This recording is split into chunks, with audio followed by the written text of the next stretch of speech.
My name is Rachel Monroe, and last Thanksgiving, I nearly signed my life away. I mean everything, my company, my home, my bank accounts, gone in a single careless moment. And the cruelest part? The people smiling across the table while it happened weren't strangers. They were my family.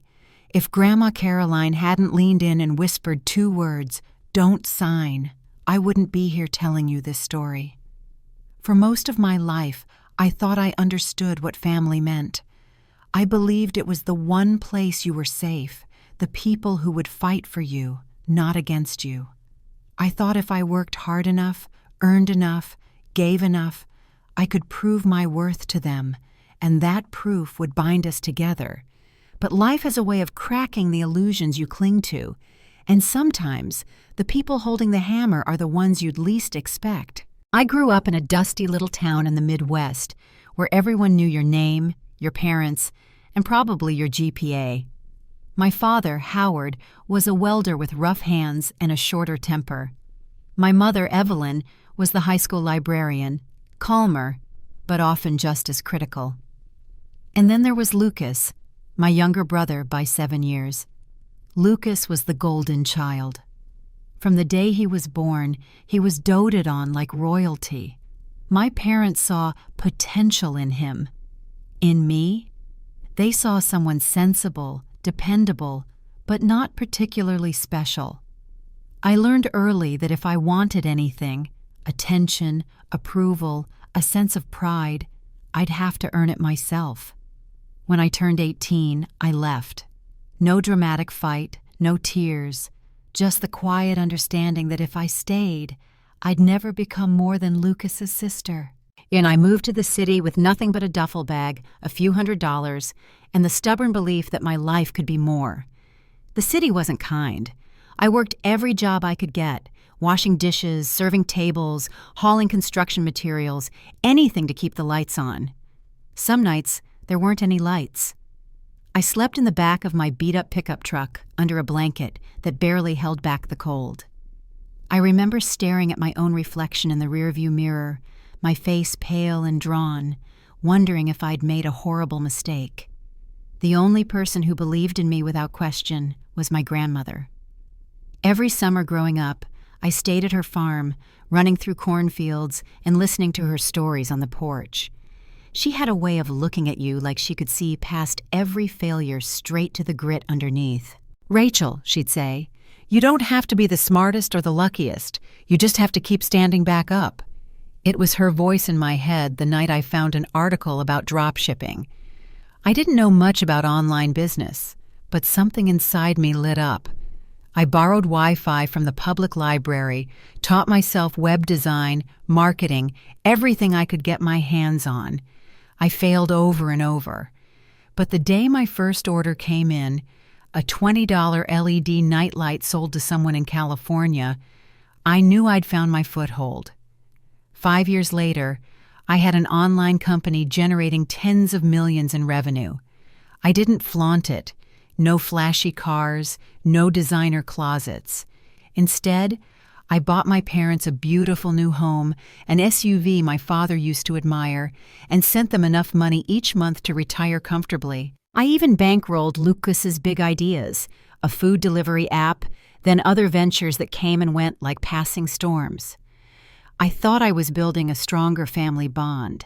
I thought generosity could heal old wounds. I was wrong. The first cracks were small. Requests for emergency repairs, then a gambling debt from my father that made my stomach twist. Lucas's pitches became more desperate, more fantastical. When I finally said I couldn't keep handing over money without accountability, the backlash was instant. My father accused me of thinking I was better than them. Lucas accused me of not trusting my own blood. My mother's silence said more than words ever could. We didn't speak for months. Then, one rainy afternoon, I found a letter in my mailbox. It was from my mother, inviting me home for Thanksgiving. She wrote about forgiveness, about family, and at the bottom, in Lucas's handwriting, "I'm sorry. Let's make things right." But the line that made me stop made me consider going despite the hurt was this: Grandma will be there too. I told myself maybe this was the moment we could patch things up. Maybe time and distance had softened the edges. Maybe we could go back to something like the family I'd once imagined. I had no idea that walking into that warmly lit house, smelling cinnamon and roasted turkey, I was stepping straight into a trap, and that the people I had given everything to were about to try and take the last thing I had left, my freedom. What would you do if the people you trusted most smiled across the table while planning to gut your life? Share your thoughts below, because the next chapter will show just how far they were willing to go, and how one whisper changed everything. When I left my parents' house at 18, I didn't slam the door or curse anyone's name. I just slipped away. The air in that house was heavy with unspoken hierarchies, the quiet favoritism that had shaped my whole life. My father's voice always softened for Lucas, even when he'd done wrong. My mother's patience seemed infinite for him, while mine had limits I was punished for reaching. I remember my last night there, standing in the doorway of my childhood bedroom, staring at the posters peeling from the walls, my duffel bag at my feet. The house was quiet, save for the muffled sound of the TV in the living room. My father had fallen asleep in his chair. My mother was reading, her glasses perched low on her nose. Lucas was in his room laughing into his phone. Nobody noticed I was leaving. The bus ride to the city was long, the windows smudged and streaked with rain. I didn't know anyone there. I didn't even know how to navigate the streets. But there was a strange thrill in the fear. It meant I was free to fail without anyone saying I told you so. The city, however, didn't care about my grand declarations of independence. Rent was brutal, so I took whatever work I could find.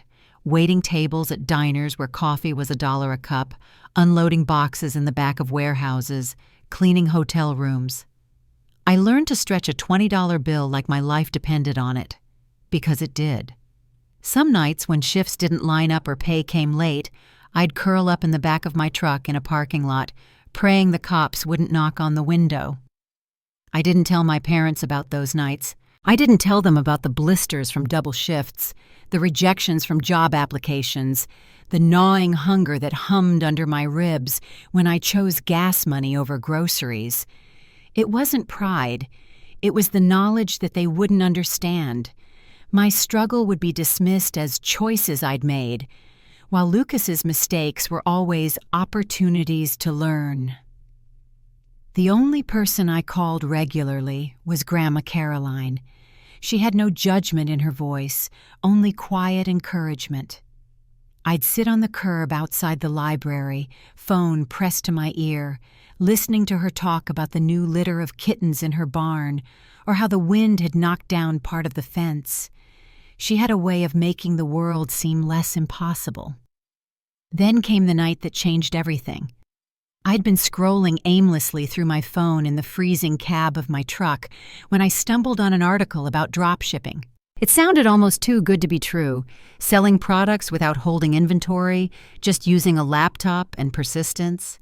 I didn't have money for an office or employees, but I could teach myself the skills. It started slow, hours at the public library absorbing everything about website building, ad targeting, and supplier sourcing. I made every mistake possible. My first marketing campaigns burned through what little savings I had. I once cried in the bathroom at the library after a week of 0 sales. But the day I woke up to a notification that a woman in California had bought a $20 LED nightlight from my website, it felt like a door had opened. That small win became a lifeline. I worked 16, sometimes 18 hours a day. Little by little, the sales trickled in, then streamed, then poured. Within 5 years, I had a company that could support not just me, but the people I'd once felt invisible to. And that's where the distance began to close. At least I thought it was. When I bought my parents a new house, their faces lit up like Christmas morning. My father's handshake was firm, proud. My mother hugged me tight enough to hurt. I handed Lucas the keys to a brand new laptop and told him I'd invest in his food delivery app. For the first time in years, I thought maybe I'd finally done enough to earn my place in the family, not as the afterthought, but as someone they were proud to claim. If only I had understood then that generosity doesn't always bridge gaps. It can widen them. And when people get used to receiving, sometimes they stop seeing the cost you pay to give. At first, the requests were harmless. A few hundred here, a couple thousand there. My father needed to replace the roof shingles after a storm. My mother wanted to upgrade the kitchen appliances. Lucas needed to hire a freelance developer for his app. None of it felt unreasonable. After all, they were my family, and I finally had enough to help without calculating every penny. I wired the money without hesitation, proud that I could. It felt good to be needed, to be the one they came to instead of the one they overlooked. For a while, each thank you call from my parents felt like a warm pat on the back from life itself. A quiet acknowledgement that I'd climbed higher than anyone had expected. But then the tone began to shift. The calls came more frequently, and gratitude began to fade into assumption. My father's voice, once laced with pride, began carrying a casual certainty, as though my help was a given, not a gift.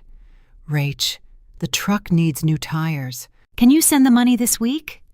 The water heater's acting up. Better to replace it now before it bursts."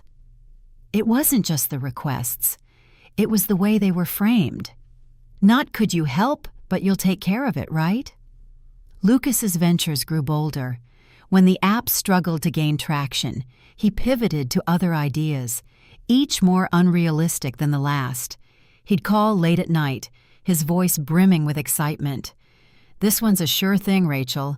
Just a small investment, 10 grand tops, and we'll be rolling in profit." I tried to steer him toward more practical projects, offering to connect him with mentors or point him toward free resources. But every suggestion that didn't involve a wire transfer was met with a thin smile or a change of subject. The turning point came one chilly February afternoon. My phone buzzed with my father's name, and before I could even say hello, he launched into it. "Rach, your mother and I are in a bind. It's just temporary. We need $20,000 to cover some unexpected expenses." I asked what kind of expenses. His answer was vague, a series of things that had piled up. He ended with, "You've done so well for yourself. You know we'll pay you back." I sent the money, telling myself I was imagining the knot in my stomach. But the calls kept coming. 3 months later, it was $30,000 for a business opportunity my father and Lucas had discussed. Then $40,000 for a short-term real estate deal that would double in 6 months. I asked for details, for paperwork, for something more than just their voices promising it would work out. What I got was irritation. My father's voice sharpened. "Since when do you need proof from your own family?" Lucas laughed like I'd told a bad joke. "You think we're trying to scam you? Come on, Rach." That was the first time the thought actually crossed my mind. Not that they were scamming me, but that they saw my success not as my achievement, but as a shared resource they were entitled to. Still, I kept helping. I told myself I was keeping the peace, that saying no would only cause more friction. And yet, every time I transferred money, the pride I'd once felt in supporting them drained a little more, replaced by unease. Then came the call that ripped away the last of my illusions. It was late on a Friday evening. I was working in my home office when the phone rang. My father's voice was low, shaky in a way I'd never heard. "Rach, I need $50,000. Now." I froze. "Why?" A pause. Then, almost reluctantly, "I lost it. At the casino." I thought I'd misheard him. My father, the man who'd always preached hard work and warned against throwing money away, had gambled away more than most people made in a year. I didn't yell. I didn't even hang up. I just sat there, staring at the neat rows of numbers in my business ledger, realizing I was no longer helping my family through rough patches. I was funding their mistakes. I sent the money, but it felt like blood leaving my veins. That night, I called Grandma. I told her about the endless requests, the way gratitude had morphed into entitlement, about the $50,000 hole in my father's self-control. She was silent for a long time, and then she said quietly, "Rachel, you have a big heart, but don't let it blind you. Sometimes the people closest to you will hurt you the worst." Her words sank deep, but I wasn't ready to believe them. I still wanted to think this was just a phase, that my family would find their footing again. If only I'd known this was just the beginning. The real storm hadn't even touched down yet. It happened on a Sunday evening in early spring. The sky outside my apartment was streaked with pink and gold, the kind of sunset that makes you believe in softer endings. I'd spent the afternoon cooking, a simple spaghetti dinner, salad, garlic bread, meals I remembered from the few calm evenings of my childhood. I set the table with care, hoping the familiarity might open a door to a real conversation. When my parents arrived, my mother's eyes darted around my apartment, lingering on the framed photos and the modest but well-kept space. My father gave a curt nod. Lucas breezed in last, late as usual, wearing a smile that looked like it belonged to a salesman, not a brother. We started with small talk, my mother asking about my work, my father grumbling about the price of gas, Lucas rattling off vague details about a new opportunity he was exploring. But I hadn't invited them here to swap pleasantries. I'd spent weeks rehearsing what I needed to say. Halfway through the main course, I set my fork down and took a steadying breath. "I want to talk about money," I said. The room shifted. My father's chewing slowed. Lucas leaned back in his chair, eyes narrowing just slightly. "I've been helping all of you for years," I continued, keeping my voice calm. "I'm happy to help when there's a real need, but the requests have gotten bigger and more frequent. It's not sustainable, for you or for me. We need to set some boundaries." My mother's fork clinked against her plate. "Rachel, we only ask when it's important." I nodded. "I understand. But there's a difference between an emergency and a pattern. Dad, the gambling—" That's when it happened. My father slammed his palm on the table so hard the water glasses rattled. "Don't lecture me. I'm your father, not your subordinate."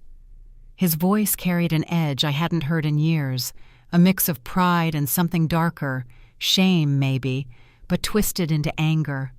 I forced myself to hold his gaze. "I'm not lecturing you. I'm saying I can't keep covering for the same mistakes. It's hurting all of us." Lucas snorted, his smirk curling like smoke. "If you don't trust us, just say it. I don't need your charity." That word, charity, hit me harder than I expected. I thought about the house I'd bought for my parents, the laptop and investment money I'd given Lucas, the monthly checks that had kept them from worrying about bills. Charity wasn't the word I'd ever use, but in that moment I saw it. To them, my help wasn't an act of love. It was leverage they resented. I tried to explain, to steer the conversation toward working together, finding solutions that didn't involve me writing another check. "I want you both to know I care, but I can't keep—" My father cut me off. "We didn't raise you to throw your success in our faces." My mother said nothing. Her silence hurt more than the words. The rest of dinner was awkward, conversation limping along in half sentences and forced laughs.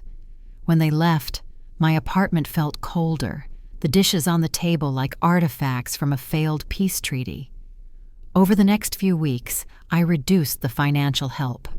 Not entirely. Part of me couldn't stand the thought of them struggling.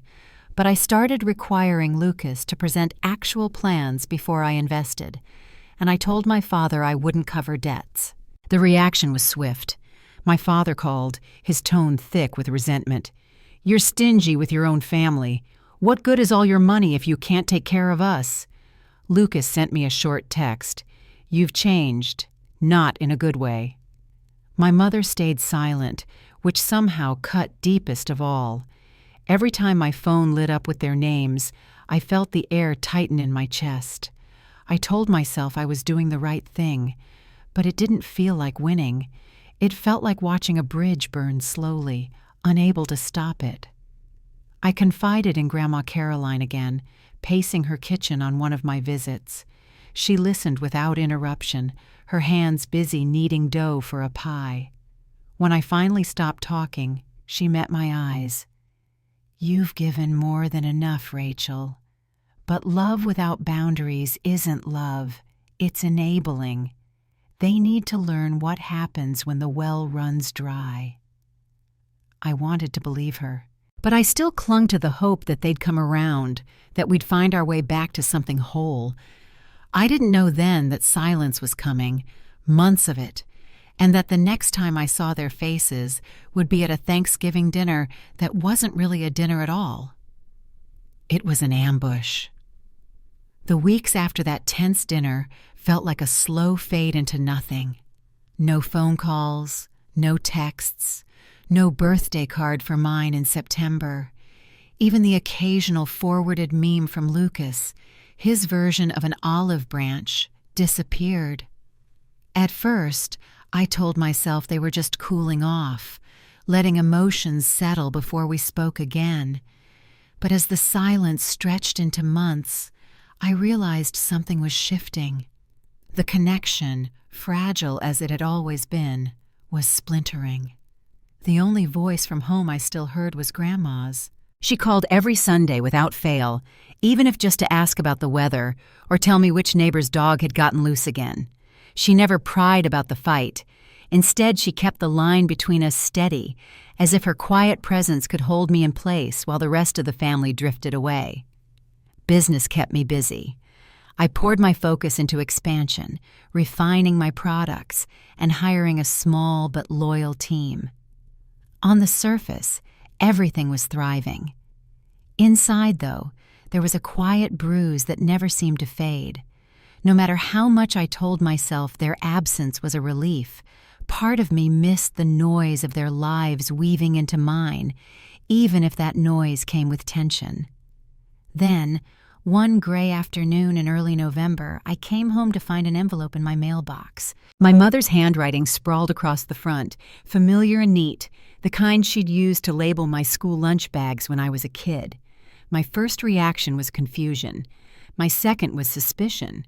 I carried it inside, set it on the kitchen counter, and stared at it for a long time before finally sliding a finger under the flap. Inside was a single sheet of cream-colored stationery. "Rachel, we miss you. Thanksgiving isn't the same without you. It's time to let the past go. Come home for dinner. We want to start fresh. Lucas will be there. He's sorry too. Grandma's coming. She's been asking for you. We all have. Love, Mom." At the bottom, in a different pen and a looser scrawl, Lucas had written, "Let's make things right, sis." I read the letter twice, then a third time. The mention of Grandma tipped the scale. If she'd be there, maybe it wasn't a setup for another argument. Maybe we could talk, really talk. For days I debated. Part of me felt the edges of caution scraping at my ribs. The last time we'd been in a room together, I'd left feeling like the enemy. But the other part, the daughter who'd once longed for her parents' approval, wanted to believe in second chances. Grandma's voice echoed in my head. "Don't let your heart blind you." Still, I told myself this wasn't blindness. It was hope. I decided to go. On Thanksgiving morning, I dressed carefully but simply. A navy sweater, black slacks, the silver necklace Grandma had given me when I turned 21. Driving through the familiar streets of my hometown felt surreal, like flipping through a photo album you'd tried to forget. The same gas station with the faded awning, the same bakery with its crooked open sign. Everything looked the same, but I felt different. Their house came into view, bathed in the warm glow of late afternoon light. Smoke curled from the chimney. I parked at the curb, my hands gripping the steering wheel longer than necessary before I finally stepped out. My mother opened the door with a smile wide enough to hide any trace of past tension. "Rachel, you look wonderful." My father appeared behind her, his arm sliding around her waist, his own smile stiff but present. Lucas was already in the living room, leaning casually against the mantel. "Hey, sis," he said, his tone light, almost rehearsed. And then there was Grandma, seated in her usual armchair, knitting needles clicking softly. She looked up when I entered, her eyes warm but searching. The air smelled like roasted turkey and cinnamon pie. The table was set beautifully, candles flickering, the kind of scene that could almost make you forget everything that had come before. Almost. As we sat down, I noticed how easily the conversation flowed, how carefully it avoided certain subjects. My wine glass was never empty. Lucas made sure of that. My father kept raising toasts to family and to fresh starts. My mother laughed more than I'd seen in years. For a moment, I let myself believe it, that maybe this was the new beginning the letter had promised, that maybe, finally, we were turning a corner. But when Lucas leaned over between courses and slid a thick stack of papers toward me with a smile that didn't quite reach his eyes, my chest tightened. "This," he said softly, "is something you're going to want to see." The stack of papers sat between us like a coiled snake, waiting. Lucas's fingers rested lightly on the top page, his nails perfectly trimmed, his grin just a little too confident. "This," he repeated, "is something you're going to want to see." I reached for my wine glass instead. My pulse thudded in my ears. "What is it?" "A business proposal," he said casually. "A way to make sure the family's secure for years. It's a chance for all of us to be involved." I glanced at my father. He leaned forward, elbows on the table, his eyes fixed on me. Not warm, not soft, but sharp, measuring. My mother's smile was brittle at the edges, like it had been painted on too quickly. Lucas slid the top sheet toward me. I scanned the first few lines. The legal jargon blurred slightly, maybe from the wine, maybe from the sudden drop in my stomach, but certain phrases jumped out at me like flashing neon. Transfer of ownership, full asset control, permanent agreement. "What exactly am I looking at?" I asked, my voice tighter than I intended. "It's simple," Lucas said, his tone smooth, practiced. "You transfer certain rights, temporary of course, to me and Dad so we can handle the business side of things. Take some weight off your shoulders. You've been running yourself ragged. We're family. We should share the load." "Temporary?" I repeated, flipping a few pages. The clauses were anything but temporary. Buried in the dense text was language that would strip me of voting power, give them control over my accounts, even allow them to sell the company outright without my consent. I looked up slowly. "This isn't temporary. This is everything I've built. You're asking me to hand it over." My father's jaw tightened. "No one's taking it from you. We're just making sure it's protected. You're too trusting in business, Rachel. One wrong move and everything could vanish. Let us take care of it." It was then I felt a gentle tap on my arm. Grandma Caroline, who'd been silent until now, leaned in just enough that only I could hear her. Her voice was low, steady. "Don't sign anything." The room seemed to freeze. My father's gaze flicked to her, sharp and warning. Lucas's smile faltered for the briefest moment before snapping back into place. I closed the folder. "I'm not signing this." Lucas chuckled, but there was no humor in it. "Rach, come on. This is for all of us. Don't make it about mistrust." I met his eyes. "It's exactly about trust. And right now, you're asking me to hand over my life's work with a pen and a smile." My mother tried to interject, her voice soothing. "We wouldn't hurt you. You know that. We're just thinking ahead." But I could feel it now, the calculation in the air, the subtle press of hands trying to steer me where I didn't want to go. It wasn't about helping me or protecting the business. It was about control. I pushed the papers back across the table. "No." For a beat, no one spoke. The candlelight flickered against the silverware, shadows lengthening across the walls. My father's hand curled into a fist against the tablecloth. Lucas's eyes went cold, his smile evaporating. Grandma reached for my hand under the table, her palm warm and steady. It was all I needed to know I wasn't imagining this, that I wasn't being paranoid. The trap had been set. They'd expected me to walk right in, and I almost had. My refusal hit the table like a stone dropped into still water. The ripples reached everyone. My father's voice broke the silence first. "You're making a mistake, Rachel. A big one." His words were deliberate, heavy, as though he wanted each syllable to sink in and lodge under my skin. Lucas leaned back in his chair, arms crossed, his eyes narrowing. "Mistake? No, this is just stubbornness. You think you're untouchable because you made some money, but you've been lucky. All it takes is one bad quarter and you're done." I glanced at my mother, her lips pressed into a thin line, her eyes flickering between me and the papers as though she were silently urging me to reconsider.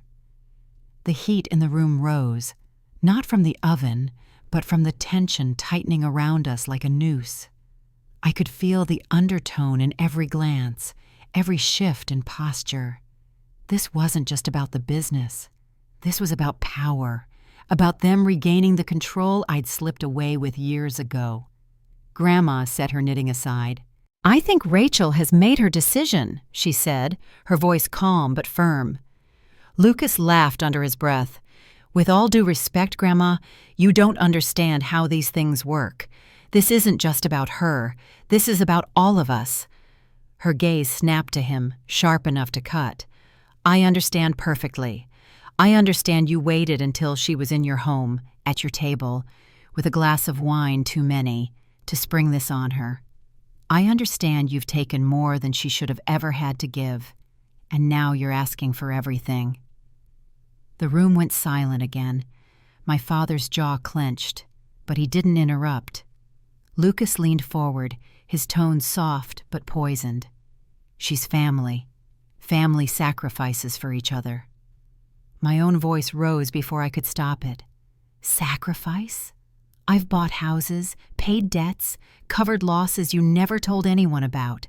I've invested in every one of your can't-miss ideas. I've been sacrificing for years, and now you want the one thing I built without your help?" My father's hand slammed down on the table, rattling the cutlery. "Watch your tone." I stared at him, my chest tight. I'm watching it carefully, because if I said exactly what I wanted, this conversation would end differently. Grandma's hand was still over mine, grounding me. She turned to my parents. "If you take this from her, you'll destroy whatever's left between you. And don't think I don't know the truth. I've seen the way the money flows. You've been leaning on her because it's easier than standing on your own." My mother finally spoke, her voice trembling. "It's not like that, Mom. We just want to make sure she's safe." "Safe?" Grandma scoffed. "You've nearly bled her dry in the name of safety." Lucas shoved the papers back toward me, his patience thinning. "Rachel, just sign it. You'll see we're right in the long run." I pushed them away again, harder this time. "No, you may think you know what's best for me, but this is my life, my work, my risk. I don't need guardians. I need respect." For a moment, no one moved. The only sound was the faint tick of the old wall clock above the fireplace. Then Grandma stood, her frame small but unshakable. "We're leaving," she said to me. Now. Lucas's eyes widened. You're siding with her? I'm protecting her, she said simply, the way a family should. My father muttered something under his breath, but I didn't wait to catch it. I rose from the table, my chair scraping against the hardwood. My hands were steady now. As I grabbed my coat from the back of the couch, Lucas called after me, his voice dripping with bitterness. You'll regret this, Rachel. Don't come crying to us when it all falls apart. I didn't turn around. If it falls apart, at least it will be mine to rebuild.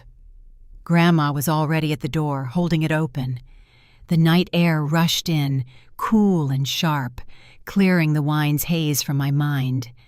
We stepped outside, leaving behind the warmth of the house and the heavy scent of turkey and cinnamon.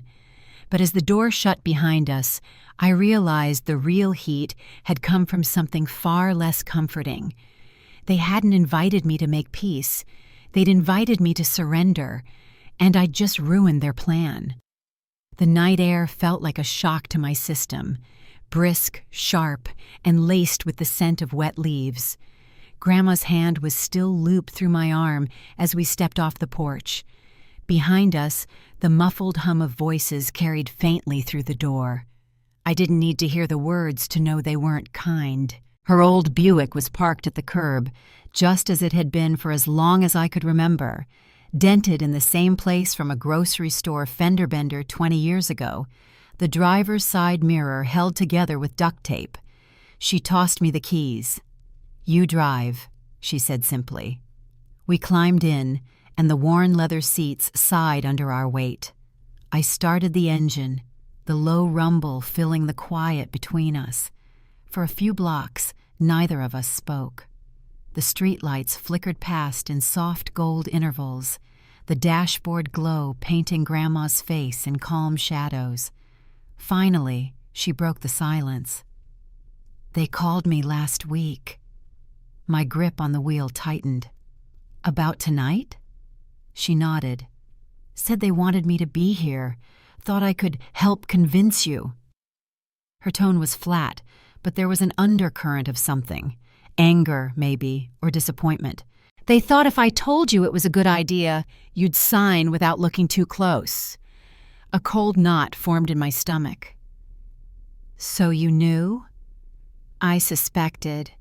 Your father was vague, but Lucas, he's not as clever as he thinks. I could hear it in his voice. He wasn't inviting me for dinner. He was recruiting me for a job I wasn't going to do. I glanced at her. Why didn't you warn me sooner? I wanted to see if they'd change their minds. Sometimes people surprise you. But when I saw your glass refilled for the third time and those papers waiting, I knew exactly what they were up to. Her words landed heavy, but they were oddly comforting.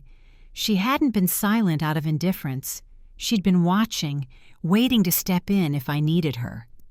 We drove past the edge of town, the roads opening into dark stretches of farmland. The hum of the tires on the asphalt was steady, almost hypnotic. They think, she continued, that because you're family, you'll forgive anything, that they can push and you'll bend instead of break. But you're not a little girl anymore, Rachel, and you don't owe them your future just because they share your blood. I swallowed hard, her words pulling at the tangle of emotions in my chest. It's just, I wanted to believe this was about making things right. That letter, they knew mentioning me would get you there, she said gently. They played their best card, and they still lost. For a moment, I felt the sting of shame. Not for refusing them, but for how close I'd come to giving in.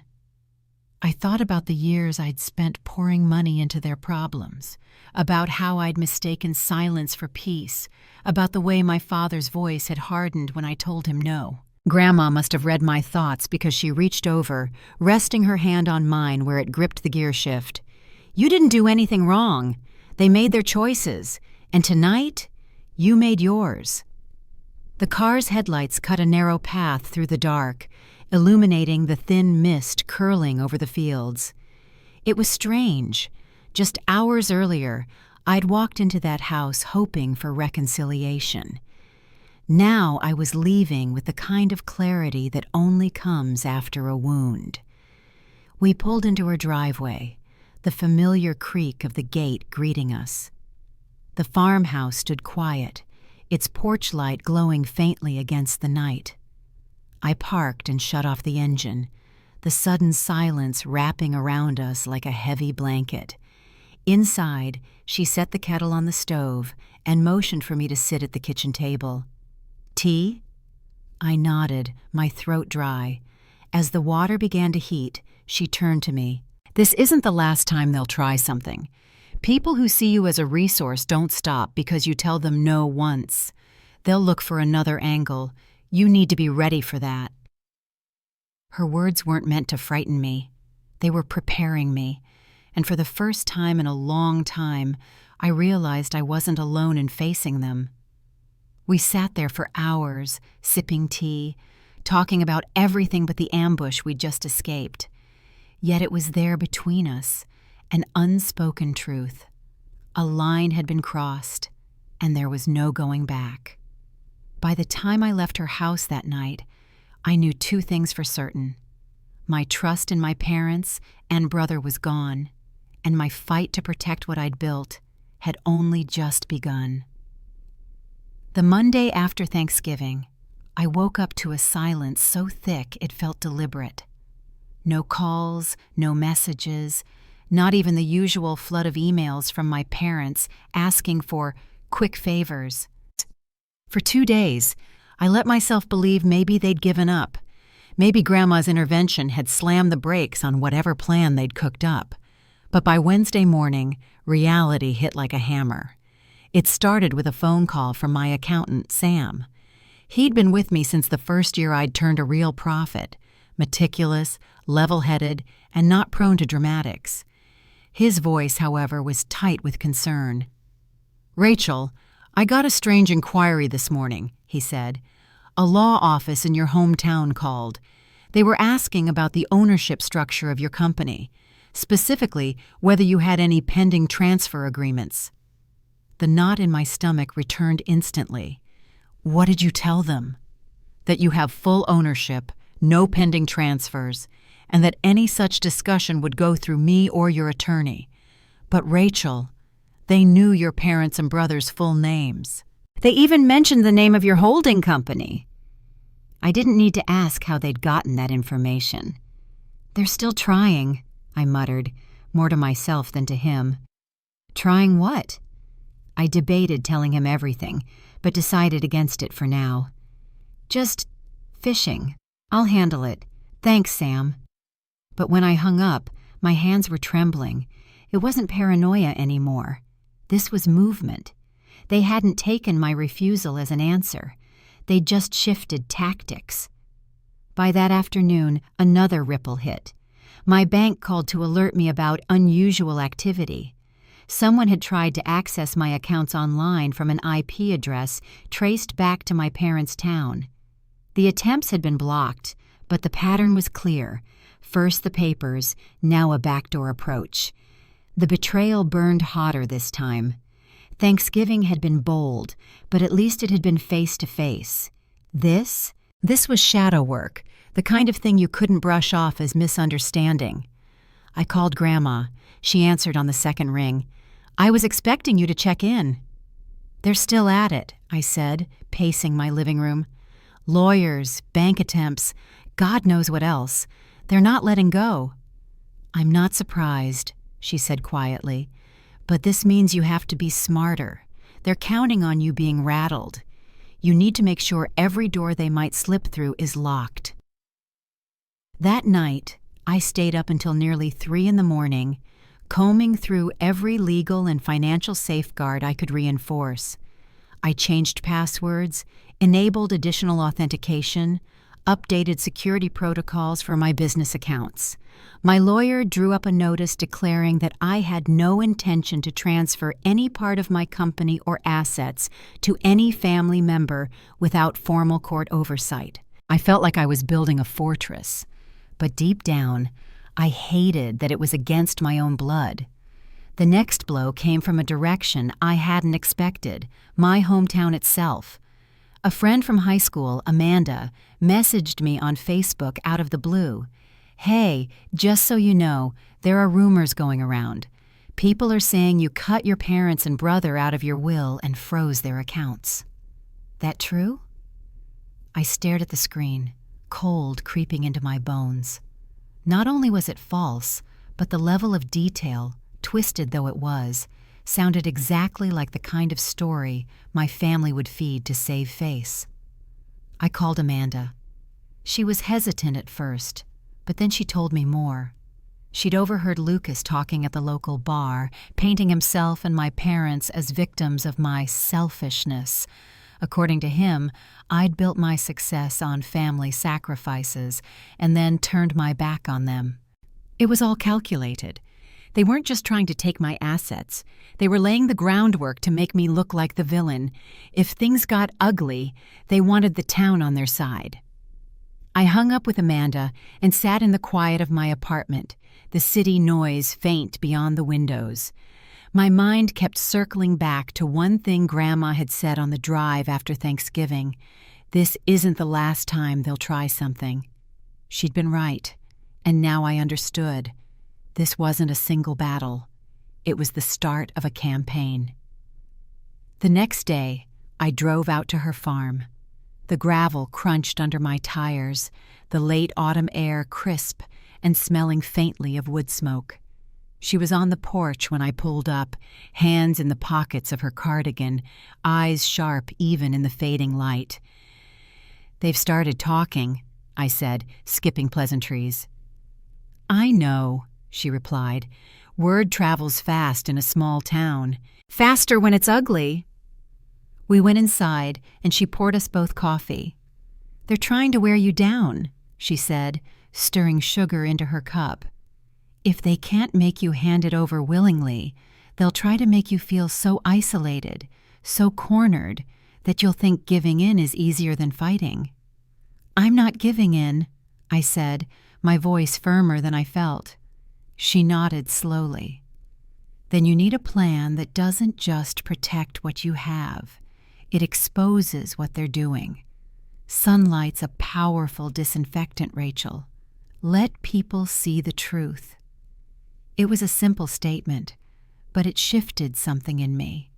I'd been reacting, patching holes, and defending myself in the dark. Maybe it was time to step into the light and make them answer for it. That night, as I drove back to the city, I felt the first stirrings of resolve harden into something sharper. This wasn't just about keeping my company safe anymore. It was about making sure they could never again mistake my kindness for weakness. And if that meant letting the world see exactly who they were, so be it. The next morning I woke with a clarity I hadn't felt in weeks. The fear, the shame, the second-guessing, it was still there, but it had dulled into something more useful. Focus. If my family wanted to play games in the dark, I'd bring the fight into the light. And I'd do it without stooping to their level. No lies, no mudslinging, just the truth, sharpened and documented. The first step was gathering proof. I dug through old text messages, emails, and bank records, years' worth of transfers, loans, and temporary payments that had never been returned. Every request they'd made was there, in writing, dates, amounts, and the exact language they'd used. Some of it stung to look at. Seeing it all in black and white made it impossible to pretend I'd just been helping when needed. It was a pattern, systematic, relentless, and always on their terms. I organized everything into folders and sent copies to my lawyer, Claire. She was blunt as ever when she called me back. "Rachel, if they push this legally, you've got enough here to counter every claim they could make. But if you want to end this before it escalates, you need to go one step further. Make sure they know you're not afraid to use it." I thought about that all afternoon. The old me, the one who still craved their approval, would have hesitated, but now I wasn't in the mood to be anyone's easy mark. The second step was reinforcing my business. I held a closed meeting with my top managers and laid out a new protocol. Any outside inquiry about ownership or legal status was to be directed to Claire's office immediately. No exceptions. I didn't tell them the whole story, but I made it clear there were parties actively trying to undermine me. The third step was the one that made me hesitate, contacting a few trusted people back home, not to badmouth my family, but to make sure the real story started circulating. I reached out to Amanda again, and to an old teacher who still ran the community center. I told them, in broad strokes, that my family had been pressuring me to hand over my company, and that I'd refused. I didn't give every ugly detail, but I made it clear that the rumors they were hearing were just that, rumors. By the end of the week, little signs began to surface. An acquaintance from town messaged me, saying they'd heard my side and that it made a lot more sense than what Lucas was saying. It wasn't about winning a popularity contest. It was about cutting off their ability to spin the narrative unchecked. The final step was setting my own trap. I sent my parents and Lucas a short, polite email. "I'm aware of recent inquiries into my business and accounts. Any further attempts will be documented and addressed through legal channels. For transparency, I'm attaching a summary of all financial support I've provided over the years. I trust this will make it clear that I've acted in good faith at every turn." The attachment wasn't just a summary, it was a detailed ledger with every transfer, every date, every note they'd sent me. Nothing exaggerated, nothing omitted. It was the truth, and it was damning. I didn't expect a response, but I got one that night. Lucas's reply was short. "This is low, even for you. We're family. You'll regret treating us like strangers." I stared at the screen, a faint smile tugging at the corner of my mouth. For the first time since Thanksgiving, I realized I wasn't scared anymore. Not because I thought they'd stop, but because I finally understood that their power over me had always depended on my silence, and I wasn't silent now. That weekend, I drove out to see Grandma again. I told her what I'd done, half expecting her to warn me I was escalating things. Instead, she leaned back in her chair, eyes glinting. "Good," she said.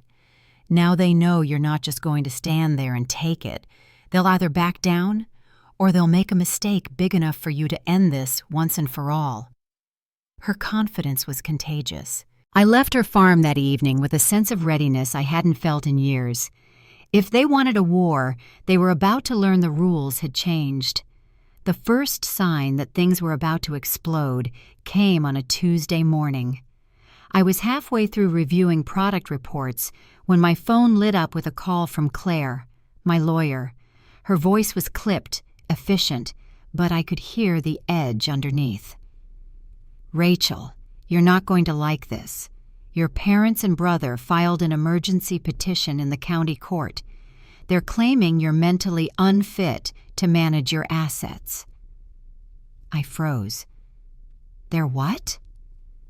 "They're saying you've been erratic, making poor decisions, and that you've told people you want to walk away from the business. They've requested a temporary guardianship. Guess who they named as guardians?" I didn't have to guess. "My father and Lucas." Claire confirmed it. "It's a long shot. Judges don't hand over control without clear evidence, but they're hoping to get a hearing fast enough to catch you off guard." My stomach churned. This wasn't just underhanded. It was calculated humiliation. If the petition made it into public record, even if it was dismissed, the whispers would multiply. "How fast?" I asked. 48 hours, Claire said. "I'll file a response today. But Rachel, you're going to have to be visible. You need to show them and anyone watching that you're not hiding or rattled." I hung up and sat in the quiet, the hum of my computer suddenly loud. 48 hours. They wanted to drag me into court, strip me of control, and let the entire town watch it unfold. I called Grandma. She didn't sound surprised. Angry, yes, but not surprised. "They're desperate. Desperate people get reckless. You're ready for this." "I don't want to see them in court," I admitted, my voice low. "But I also can't let them think this is something they can even attempt without consequences." "Then make it clear," she said. "Not just to them, to everyone." That night, I wrote a statement. Nothing emotional, nothing petty, just the truth. I explained that I was aware of a false petition filed against me, that I was in full control of my business and life, and that any attempt to undermine my work was an attack not only on me, but on the people my company employed. I posted it on my company's official social media channels the next morning. Within hours, supportive comments poured in, customers, colleagues, even people from town who'd been hearing rumors. The post traveled faster than I expected, forcing my family's move into the open before they could shape the story. The hearing came 2 days later. I wore a tailored navy suit, hair pulled back, face calm. Claire handled most of the speaking, methodically presenting the records I'd compiled, the financial transfers, the business growth reports, the proof of my mental and financial stability. When it was my turn to speak, I kept it simple. I love my family, but love doesn't mean giving someone the right to take what you've built. I'm capable, I'm prepared, and I will not hand over my work to anyone without cause. Lucas avoided my eyes. My father glared. My mother sat stiffly, her hands clasped so tightly her knuckles were white. The judge didn't take long. Petition denied. No grounds for guardianship. Outside the courthouse, reporters from the local paper were waiting. I hadn't planned to speak, but I remembered Grandma's advice. Sunlight was the best disinfectant. "They tried to take control of my company under the guise of protecting me," I said. "But I don't need protection from success. I need protection from people who think success makes you theirs to manage." It wasn't a speech meant to go viral, but it did. By the next day, half the town knew the truth. The narrative had shifted.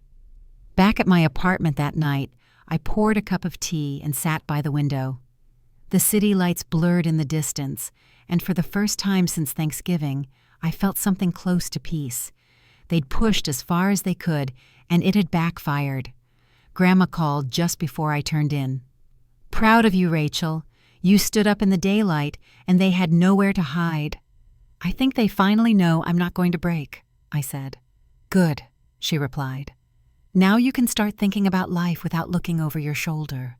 But as I hung up, I couldn't shake the feeling that while the war was ending, the scars it left behind would change everything.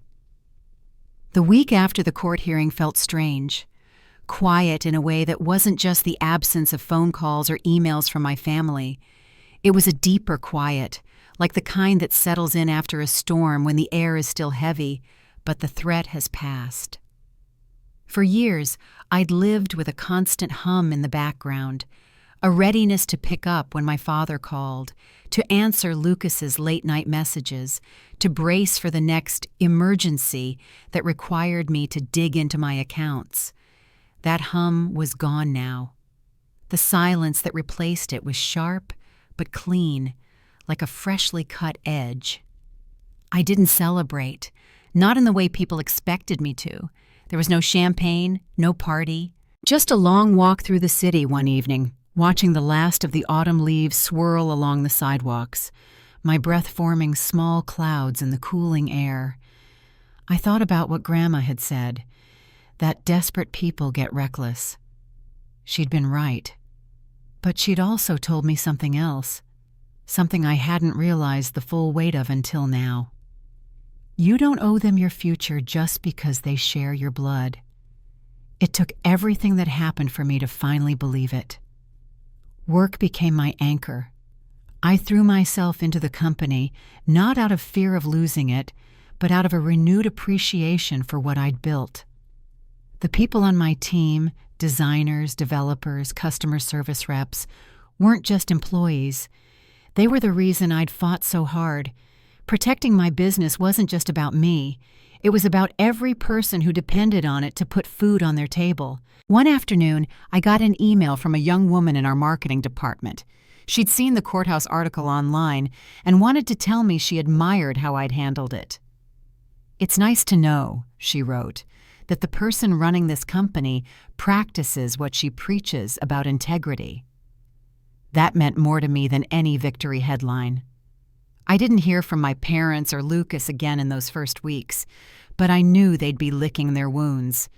The hearing hadn't just denied them, it had exposed them. The story that spread through town wasn't mine to control, but at least it wasn't entirely theirs anymore. Grandma and I kept in close contact. I visited her most weekends, helping her prepare for winter, stacking firewood, repairing the chicken coop, fixing the latch on the barn door. She never pressed me to talk about my parents, but sometimes she'd slip in small pieces of wisdom, like leaving a trail of pebbles for me to follow. One Saturday, as we sat on her porch watching the sun dip below the horizon, she said, "You can forgive without reopening the door. People get those things confused." I nodded slowly. I don't hate them, I just can't let them back in the way they were before. "That's not coldness," she said. "That's survival." There was still grief. I won't pretend there wasn't. There were nights when I'd scroll through old photos, holidays, birthdays, summers at the lake, and wonder how we'd ended up here, how people who were supposed to love me had turned me into a target. But grief, I learned, can exist alongside relief. You can mourn the family you wish you had while protecting yourself from the one you actually do. As the holidays approached, invitations started arriving from friends, from business contacts, from people who wanted me to know I still had places to belong. I accepted a few, declined others. On Christmas Eve, I found myself at a small gathering hosted by Amanda, my friend from high school. She pulled me aside at one point, pressing a mug of hot cider into my hands. "You know," she said, "you could have disappeared after all that. But you didn't. You faced it head on. People noticed that." I smiled faintly. I didn't have much choice. "You did," she said, "and you chose the harder path." That night, walking home under a sky full of stars, I realized something had shifted in me. For so long, my life had been about proving myself, to my family, to my town, maybe even to myself. Now, for the first time, it wasn't about proving anything. It was about living without the shadow of their expectations. January rolled in quietly, with soft gray skies and the kind of cold that seeps into your bones. I'd always dreaded this time of year, post-holiday fatigue mixed with the stillness of winter, but that year felt different. The noise in my life had thinned out. No urgent texts, no guilt-laced phone calls, no elaborate justifications for why I needed to help one more time. My days were my own again. I started spending more weekends at Grandma's farm, not because I felt I had to, but because I wanted to. We fell into a comfortable rhythm, mornings with coffee and fresh biscuits, afternoons tending to the chickens or pruning the apple trees, evenings by the fireplace with her knitting and my laptop. It wasn't the kind of family life I'd imagined growing up, but maybe that's what made it so precious. There was no pretense here, no hidden agenda, just two people who respected each other's space and offered their presence freely. One Saturday, as we shelled pecans at the kitchen table, Grandma said, "You know, peace isn't something that just happens. You have to make it. You have to protect it." I looked up, smiling faintly. Feels like I've spent the last year doing just that." She cracked another shell, her hands steady. "And now you get to decide what to fill that space with." That thought stayed with me. For so long, my energy had been tied to defense, keeping my boundaries, reinforcing them when they were tested. Now I had room to think about what came next, not just what I was keeping out. I started taking long walks in the mornings before work, exploring quiet trails on the edge of the city. I reconnected with friends I'd lost touch with during the years when my focus had been on survival. I even signed up for a pottery class, something I'd always wanted to try but never made time for. Every now and then, a shadow from the past would try to creep in. A mutual acquaintance would mention seeing Lucas around town, or I'd hear that my parents had been telling people I cut ties for no reason. But instead of letting the anger or guilt take root, I learned to let it pass through me. It wasn't about pretending it didn't hurt. It was about refusing to let it take my peace. One evening in early spring, Grandma and I were sitting on her porch, watching the last of the snow melt into the fields. She handed me a small envelope. "I've been holding on to this," she said. Inside was a faded photograph, me at 12 years old, standing in front of her barn, holding a kitten. My hair was messy, my smile a little shy, but there was something in my eyes I recognized instantly: freedom. "You were always happiest when you knew you didn't owe anyone for your place in the world," she said quietly. "I hope you remember that." I did, and I knew now that my life going forward had to be built on that truth. In the months that followed, the business thrived. We launched a new product line that quickly became our bestseller. I promoted 2 employees who had shown extraordinary leadership. My company wasn't just surviving without the constant weight of family drama, it was soaring. And in my personal life, the circle I kept was smaller but infinitely stronger. The people in it didn't measure my worth by what I could give them. They valued me for who I was, not what I could provide. On a warm evening in June, I found myself back on Grandma's porch again, the air thick with the scent of honeysuckle. She looked out over the fields, her voice carrying the kind of certainty that comes from a life fully lived. "You did it, Rachel," she said. "You fought for yourself without losing yourself. That's rarer than you think." I didn't answer right away. I just let her words settle in, feeling their weight and their truth. For the first time in years, I wasn't bracing for the next crisis. I wasn't waiting for the other shoe to drop. I was living in a peace I had made for myself, one that no one could take without my permission, and I intended to keep it that way. Looking back, I see now that the fight was never just about protecting my company. It was about reclaiming myself. Every boundary I set, every no I spoke, was a step toward a life that belonged fully to me. I didn't win by tearing anyone down. I won by refusing to let them tear me apart. And maybe that's the real victory. Not the court ruling, not the headlines, but the quiet evenings where I can sit on my porch, breathe deeply, and know I'm free. If you've ever had to walk away from people you thought would always be on your side, you know the kind of strength it takes. Maybe my story reminds you of something you've faced, or something you're facing right now. I'd love to hear from you. Have you ever had to choose peace over people you loved? Did it hurt as much as it healed?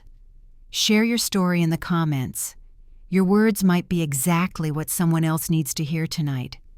And if this story touched you, please like this video, share it with someone who needs it, and subscribe for more stories that prove strength can be quiet, but unshakable.